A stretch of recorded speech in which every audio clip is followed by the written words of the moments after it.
Pokoknya sementing akibatnya aku seneng. Wes nifatine keliru-keliru lah, pokoknya akibatnya aku seneng. Niku ajarannya Abdul Hasan Asadili. Tadi kabeh sampai Abdul Hasan Asadili ini munajate mbek pangeran, ada seorang wali berdoa di multazam, ya Allah, berikan saya rezeki tidak maksiat lagi pada engkau. Padahal multazam itu tempat yang mustajab. Terus jawab pangeran, nak wong ra maksiat terus sifat ghafur ku tak gopo. Maksudnya kan terus ora ono gunane. Ghafur iku ora ono gunane ghafur iku perkarane zat sing akeh nyepurane jebule wonge bener kabeh. Akhirnya wali iku nggih mun Gusti mboten siyos. Terus nggih monggo mawon Mas, pokoke penting niki ngenang Mbah Nafek seneng guyon iki sampean tak wari cara jadi wali lewat jalur napa?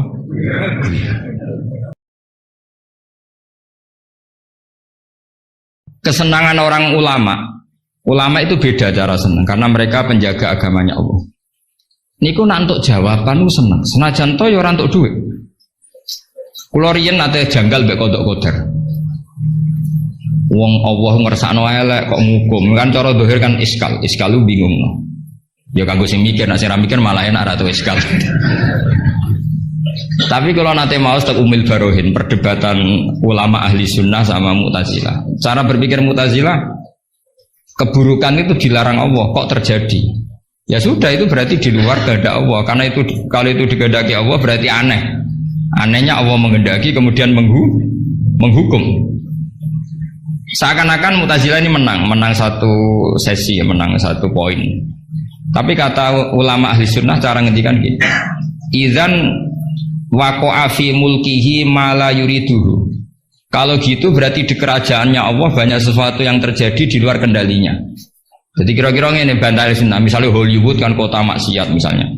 Gusti seputi Hollywood kan maksiat tok. Sepi aku dia gak berdaya. Kowe seneng di pangeran ngono. Artinya resiko mengatakan setan itu yang mengatur maksiat berarti setan itu dijaya karena maksiat selalu lebih banyak ketimbang taat. Makanya Ja'far Shadiq ketika ditanya Qadar ngendikan ini, atarohu ayyuk syukurhan. Masa kamu melihat Allah ketika dimaksiati itu secara terpaksa? Jadi secara terpaksa gini, sakjane aku yo kepengin wong kabeh ku apik, tapi aku dhewe ora berkutik. Kan repot kalau Allah begitu. Ya Allah semua yang menghendaki khairihi wa syarrihi minallah. Tapi kita memahami khairihi wa syarrihi minallah dengan pemahaman khas ulama itu. Jadi mengatakan syarrihi minallah karena kedikjayaan Allah, bukan karena kita pecundang nak maksiat diisnadno ning Allah Subhanahu wa taala. Saya ulang lagi ya, kita bangga dengan khairihi wa syarrihi minallah bukan karena menisbatkan keburukan kepada Allah enggak, tapi karena nisbatkan kedikjayaan Allah Subhanahu wa taala. Sehingga khairihi wa syarrihi semua dalam kendali Allah Subhanahu wa taala. Karena innallaha ala kulli syai'in qadir. Akhirnya seneng, jadi ahli sunnah aku seneng. Dibuli kaya apa seneng. Cuma saya repot ahli sunnah, Mas Nadib tambah ahli sunnah aswaja. Jadi saya kira apa? An-Nahdiyah ditambah. Enggak tahu. Atau Islam Nusantara kata Mas Nadib. Tapi sekarang itu penting, tambahan An-Nahdiyah itu penting. Kenapa demikian begini? Di bahasa dunia itu hanya dua bahasa, Sunni dan Syiah lah. Sehingga perangnya Yaman ya disebut perang Syiah, Houthi, sama Sunni itu dengan makna siapa? Arab Saudi, yaitu Wahabi. Padahal cara ahli sunnah Wahabi itu beda dengan ahli sunnahnya NU atau saya ulang lagi ya, dari dalam bahasa dunia itu kan hanya ada dua kelompok besar yaitu Syiah dan Sunni. Dalam bahasa dunia itu Wahabi, HTI, Muhammadiyah termasuk apa? Sunni. Bahasa dunia loh, bahasa jurnalistik. Nah Mas Nadim itu gak ingin dikembari mereka, makanya menambahkan azwajah an-nahdiyah. Hali ziyadah hada bid'ah amlah, tidak tahu saya. Tambahan ini bid'ah apa enggak? Bid'ah mukhalatah enggak tahu.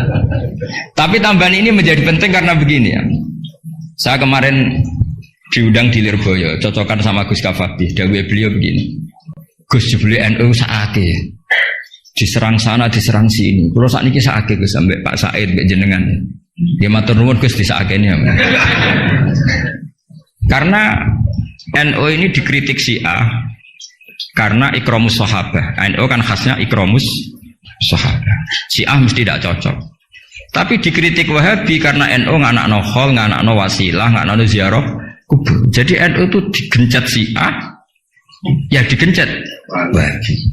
Nah berhubung sunninya NU itu beda karena kita wasilah, kita haul, maka terus sama NU resmi kayak Mas Nadif. Saya ini NU kultural. Karena saya diangkat itu ya tidak tahu, hanya tahu-tahu dapat SK. Itu ditambahi ahli sunnah wal jamaah no? An-Nahdiyah. An-Nahdiyah ini sebagai penegasan tadi. Ya ahli sunnah, ikramus sahabat, tapi ya percaya wasilah, percaya ziarah nopo? Bon kalau terus ngaji ini, kita terus kalau suwon farahul mukmin kita pertahankan kul bi fadlillah wa bi rahmati fa bidzalika falyam. Ya seneng carane macam-macam. Misalnya jenengan seneng Indonesia. Negara dikorupsi mulai zaman dhisik nganti saiki kok tetep sugih wak saking apike negara, saking sugih-sugih negara. Negara dinti ku ora usah dikorupsi wis bangkrut. Indonesia itu dikorupsi ya ono tetep sugih. Hebat boten Indonesia. Oh niki boten kok dukung korupsi boten. Nyifati kekayaan Indonesia. Pokoknya sementing akibatnya ku seneng.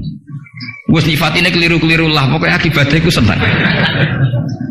Ini ajarannya Abdul Hasan Asadili. Tadi kabeh sampai Abdul Hasan Asadili ini munajat mbek pangeran, ada seorang wali berdoa di multazam, ya Allah berikan saya rezeki tidak maksiat lagi pada engkau. Padahal multazam itu tempat yang mustajab.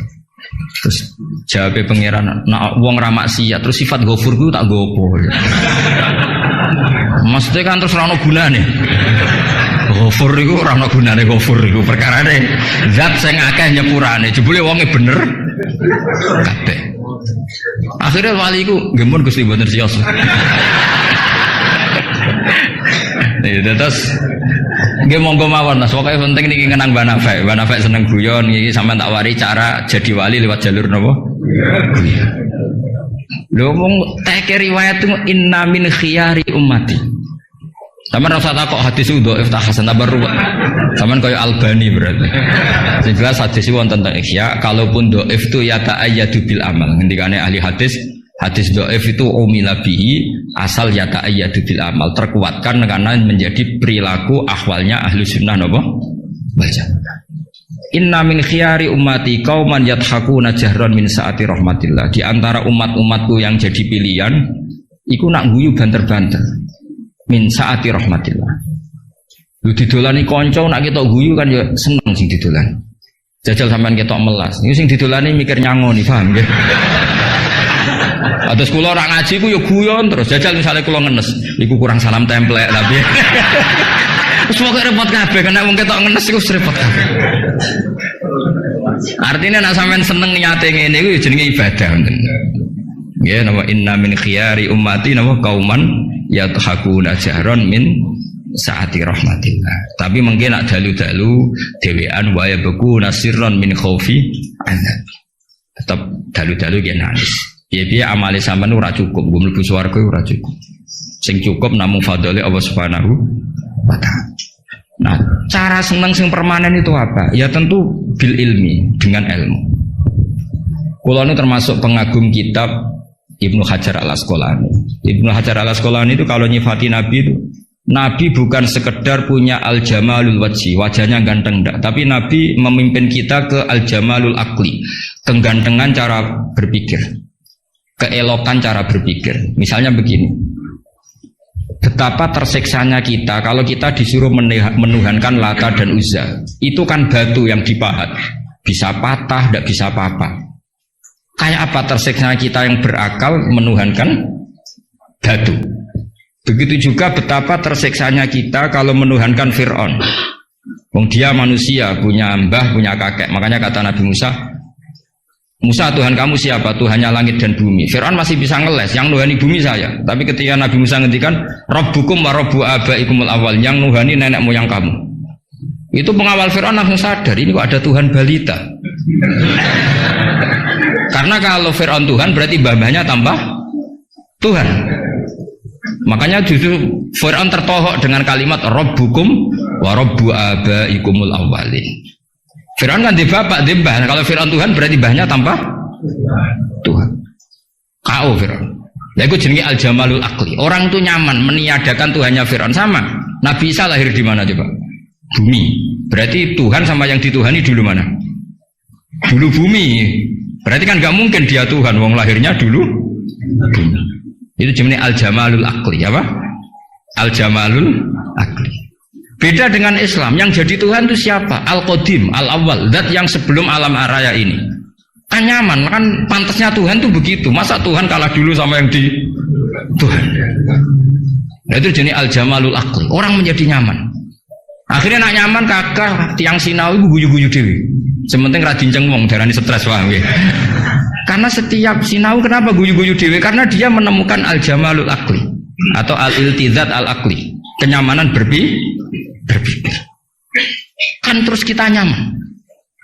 Iya ya, pantasnya pangeran niku al-awwal, pantasnya pangeran niku al-qadim. Terus disifati lagi al-baqi atau bakok. Pantasnya pangeran enggak terkalahkan, maka dia abadi.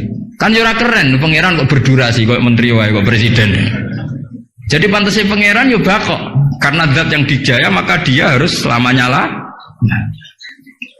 Terus yang namanya yang paling hebat harus mukhalafatul lil hawadisi, harus tidak ada kembarannya. Kerennya apa punya Tuhan kemudian tersaing? Itu namanya al-jamalul akli. Itu juga menjadi halawatal iman.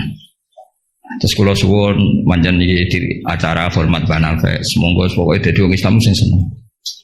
Wis seneng cek nganggo cara sing salah lah, sing meletel lah, sing penting seneng. Itu ada wali itu agak kacau, tapi dungane ku kacau, tapi mustajab. Sama tak ijazahi tapi aja lakoni. Mereka nak ngelakoni itu copy paste, itu jenis jiplak. Itu kalau dalam dunia kampus plagiat itu ditolak itu kalau.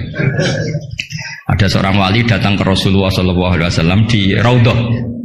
Ya Allah, jenengan punya dua pilihan. Jika saya menjadi soleh maka surra habibu, maka kekasih jenengan senang.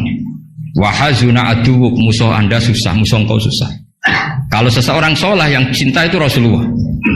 Saya ulang lagi ya, ya Allah jenengan punya dua pilihan. Jika saya soleh maka kekasihmu senang, yang susah setan. Tapi jika saya jadi orang zalim, orang fasik, kekasihmu susah, yang senang setan musuhmu. Mun jenengan milih mawon, nyenengno kekasih jenengan, nopo nyenengno musuh jenengan. Ya gak mungkin kan pangeran kok kepen nyenengno setan. Ya wis soleh.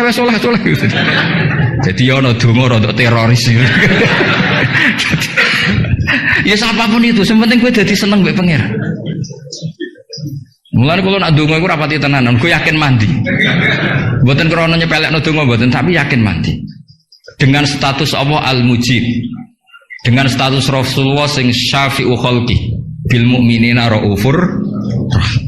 Banyak ulama juga, ulama dulu banyak kalau donga rapati tenanan ditakoki kenapa rapati tenanan? Aku wis didongakno Kanjeng Nabi. Iki mau formalitas tok. Sing mandi ku dongane Kanjeng Nabi. Kanjeng Nabi wis ndonga wa marham ummati. Siku wae sing mandi. Iki mau formalitas tok. Nah sampean gak gayane khusyuk tapi ora roh betapa sektine dongane Nabi. Kenapa kok ndonga tenanan? Wah nek ora repot. Repot wis didongani Kanjeng Nabi kok repot. Maksud kula nek sampean jenis wong sira serius, cara berpikir seperti itu. Bukan tidak serius karena tasahul, karena tahawun, karena istighfar. Tapi kita santai karena yakin Allah al-hadi.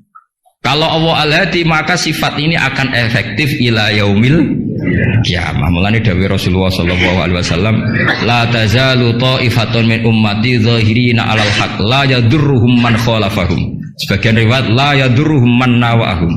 Selalu kelompok umatku akan selalu zahirina alal hak, membela mati-matian kebenaran. Coba Uni Soviet kayak apa, negara komunis 100 tahun. Ketika ada persemakmuran langsung jadi Uzbek, ceknya Tajikistan. Kita dijajah Belanda 350 tahun. Tahu ono tragedi PKI. Tapi sekarang santri kayak apa? Malah ono hari santri bareng. Bareng wis mulya ora di menteri bingung ya. Tapi